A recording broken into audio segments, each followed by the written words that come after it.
تو اس حوالے سے پلیز جو پڑھے لکھے لوگ ہیں جنہوں نے رول ماڈل بننا ہے سوسائٹی کے لیے, ان کے لیے ایک میسج پلیز. جی بالکل, آپ نے بہت صحیح کہا ہے. دوسری بات ہمیں یہ بات یاد رکھنی چاہیے کہ ہمارا بھائی یا وہ ہماری بہن جو کہ ٹریفک پولیس میں ہے یا لا امپلیمنٹ کرنے والے اداروں سے تعلق رکھتی ہے, وہ بھی ایک انسان ہے, وہ ایک ہیومن بینگ ہے, وہ کوئی کمپیوٹر نہیں ہے. اس کے بھی احساسات ہیں, اس کے بھی جذبات ہیں. اور دوسری بات یہ ہے کہ میں اپنے بہت ہی کلوز آبزرویشن سے یہ جانتا ہوں کہ جو پولیس میں کام کرنے والے ہمارے بہن بھائی ہیں, یہ اپنی ذاتی زندگی میں بہت چیلنجڈ ہوتے ہیں. کئی دفعہ ان کی ڈیوٹی کا آور اتنے زیادہ ہوتے ہیں کہ کئی دن تک بھی اپنے بچوں کے ساتھ نہیں رہ سکتے, یعنی مل نہیں سکتے. ان کے کھانے پینے کی بعض اوقات بہت دشواری ہوتی ہے. مجھے یاد ہے میرے والد صاحب مرحوم اللہ ان کو غریق رحمت کرے, عید کے دن کی ان کی ایک ایکٹیویٹی ہوتی تھی کہ وہ گھر میں بہت ہی پیکٹس بناتے تھے, ایک جوس, ایک بسکٹ کا ڈبہ, کچھ پھل, کچھ کھانے کی چیزیں, اور شاپر بنا کے کہتے یار جنہیں بچے نا ڈیوٹیاں دے رہے ہیں ہاں تو وہاں جب بیٹا تم کہاں سے ہو, جھنگ سے, یار عید مبارک ہے تیرے واسطے. اچھا وہ ایسے دیکھتے تو میں والد صاحب, اور اب ہم ان کی دنیا سے جانے کے بعد بھی نا, تو یہ میری ایک اپنی ان کی یعنی ہدایت کے اوپر میں کرتا ہوں, اور میں سمجھتا ہوں کہ ان لوگوں کا ہمارے اوپر احسان ہے. باقی دنیا میں اچھے برے ہر جگہ ہوتے ہیں. ڈاکٹروں میں آپ دیکھیں گے کچھ لوگ ایسے ہوں گے جن کا رویہ آپ ٹو مارک نہیں ہوگا, تو پولیس ڈپارٹمنٹ بھی تو ہمارے ہی بہن بھائی ہیں. تو اس سوسائٹی کے کراس سیکشن میں آپ کو بعض لوگ ایسے ملیں گے جن کا رویہ بہتر ہونا چاہیے, لیکن اکثریت اچھے لوگوں کی ہوتی ہے. اکثریت ہر جو واک آف لائف میں اچھے اکثر جو ہے وہ قانون پسند ہوتے ہیں, اچھے انسانوں سے محبت کرنے والے ہوتے ہیں. تو میرے خیال میں یہ بہت ضروری ہے. اور خاص طور پر فرض کریں آپ بہت بڑے وکیل ہیں, بہت بڑے ڈاکٹر ہیں, فرض کریں آپ علاقے میں بہت بڑے کسی پولیٹیشین ہیں آپ, تو آپ کی تو ذمہ داری اس سے بھی زیادہ ہوتی ہے. آپ کے اندر تو عاجزی اور ہیوملٹی اور بھی زیادہ بہتر ہونی چاہیے, اور آپ کو رول ماڈل ہونا چاہیے. اور میں آپ کو یقین دلاتا ہوں, جب یہ بات آتی ہے کہ برطانیہ کے وزیر اعظم جب چھٹیوں پہ تھا تو اوور اسپیڈنگ کے اوپر اس کی ٹکٹ لگ گئی, تو یہ بات برطانیہ کے وزیر اعظم کے قد کو چھوٹا نہیں کرتی, بلکہ برطانیہ کے وزیر اعظم کے قد کو بڑھاتی ہے. بالکل یہ ایک ڈاکٹر صاحب اور ایشو بڑا آتا ہے کہ چند روپے بچانے کی خاطر بڑے بڑے سینئر ڈرائیورز, فرض کر لیں جو اسکول وینز ہیں, معصوم بچوں کو پیچھے بٹھایا ہوتا ہے 5-10 روپے بچانے کے لیے, غلط یو ٹرن لیتے ہیں اور بچوں کی زندگیاں بھی ایٹ سٹیک رکھتے ہیں. تو جب ان لوگوں سے بات کی جائے تو وہ لوگ بھی کہتے ہیں کہ مہنگائی ہے, یہ ایشو ہے, دور پڑتا ہے, یعنی وہ اپنے بچوں کی زندگیاں بھی وہ ایٹ سٹیک کر دیتے ہیں, اور وہ کہتے ہیں کہ جی ہمیں یہ بچت ہونی چاہیے, زندگی آپ کی بے شک چلی جائے. تو اس پہ بھی ہم نے بڑا فوکس کیا ہوا ہے, لیکن ظاہر ابھی یہ ایک آغاز ہے, تو اس پہ ابھی رسپانس اس لیول کا نہیں ہے.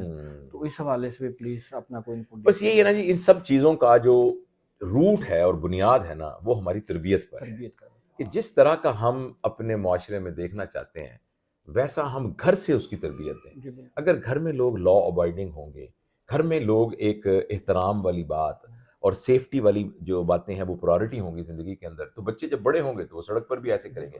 لیکن اگر گھر میں ایروگنس ہوگی, گھر میں وہ اپنے ابا کو دیکھے گا کہ اگر ملازم کے ہاتھ سے گلدان ٹوٹ گیا تھا تو امی نے اس کو اٹھا کے تھپڑ مار دیا تھا, اور ابا نے کہا تھا کہ دفر جاؤ, نکل جاؤ میرے گھر سے, تو اس بچے کے اندر یہی آئے گا کہ جو آپ سے چھوٹا ہے اس کو آپ دبا سکتے ہیں. پھر جب وہ کسی بھی اختیار والی پوسٹ میں آئے گا تو وہ اپنی عزت ہی اس میں سمجھے گا کہ میں 6 بندوں کو دھکا دے کے کیسے نکال سکتا ہوں. اور اگر اس کے گھر کے اندر ایک عاجزی والا, اور ان سب کی بنیاد دیکھیں ہمارے پاس تو ایک بہت عامر صاحب ایک نا بہت بڑا فریم ورک موجود ہے, اور وہ فریم ورک ہے قرآن کی تعلیم اور نبی کریم صلی اللہ علیہ وسلم کا اسوہ. میں بہت آنیسٹلی یہ سمجھتا ہوں کہ ہمارے گھر میں اگر تذکرے چینج ہوں, دیکھیں ہمارے گھر میں کبھی قرآن کا ذکر نہیں ہوتا, تذکرہ نہیں ہوتا, ہمارے گھر میں صحابہ کی زندگی کا تذکرہ نہیں ہوتا. تو گھر کے اندر جب اخلاقیات کے تذکرے ہوں گے, اس کی سارے تذکرے ہوں گے, تو پھر ہمارے اندر جو ہے نا اس طرح کی ویلیوز کریٹ ہوں گی جس سے معاشرہ بہتر ہوتا ہے. تو بہرحال ہماری اس گفتگو کا جو باٹم لائن ہے, جو گھر ٹیک ہوم میسج ہے, پلیز آپ جو بھی دیکھ رہا ہے آپ اپنے گھر میں کم از کم یہ پابندی لگا دیں کہ میرے گھر میں اگر اللہ نے مجھے کوئی سواری دی ہے تو میں سرخ بتی پہ رکوں گا چاہے ساری دنیا گزر رہی ہو. نمبر 1, میں ہیلمٹ کے بغیر باہر نہیں جاؤں گا, میں کار کے اوپر سیٹ بیلٹ لگائے بغیر, چاہے مجھے ایسے 1 فرلانگ بھی جانا ہو, میں سیٹ بیلٹ لگاؤں گا. اور میں اسی طریقے سے اگر لائسنس نہ ہوا تو میں ڈرائیو نہیں کروں گا. اور اس کے علاوہ جدھر مڑنا ہے, جدھر پارک نہیں کرنی ہے ادھر پارک نہیں کروں گا, جدھر سے مڑنا نہیں ہے وہاں سے نہیں مڑوں گا, جس طرح سے اوورٹیک نہیں کرنا.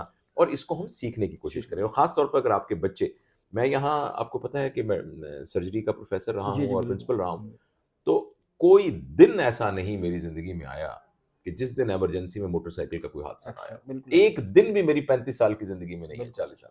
اور وہ موٹر سائیکل کے حادثے میں اگر آپ, میں نے ایک دفعہ ایک سروے بھی کیا تھا جب ہم نے پتہ کیا تو 98% ایسے حادثے تھے جس میں موٹر ہیلمٹ نہیں پہنا ہوا تھا.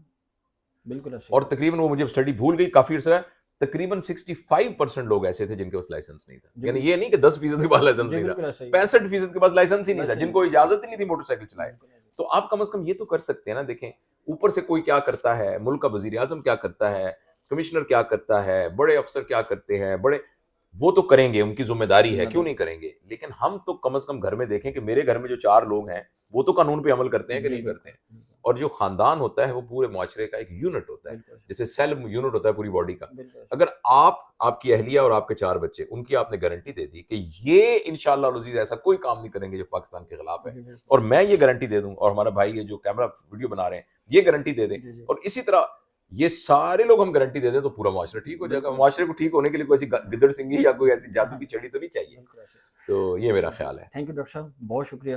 انشاءاللہ یہ تھے ڈاکٹر جاوید اقبال صاحب. انہوں نے اپنے بڑے ویلیویبل کمنٹس دیے، لوگوں کو گائیڈ کرنے کی کوشش کی کہ یہ معاشرہ ہم سب نے مل کر ہی ٹھیک کرنا ہے. صرف اداروں نے ٹھیک نہیں کرنا، لوگوں نے اپنے رویے بھی بہتر کرنے ہیں. جب لوگ اور ادارے مل کے کام کریں گے، ایک ہمارا سوشل بانڈ بن جائے گا، تب جا کے ہم ایک سویلائز سوسائٹی میں کنورٹ ہوں گے. اور انشاءاللہ ہم کوشش کریں گے ہم سب مل کے، پاکستانی مل کے ایک اچھا اور مہذب معاشرہ قائم کر سکیں. السلام علیکم.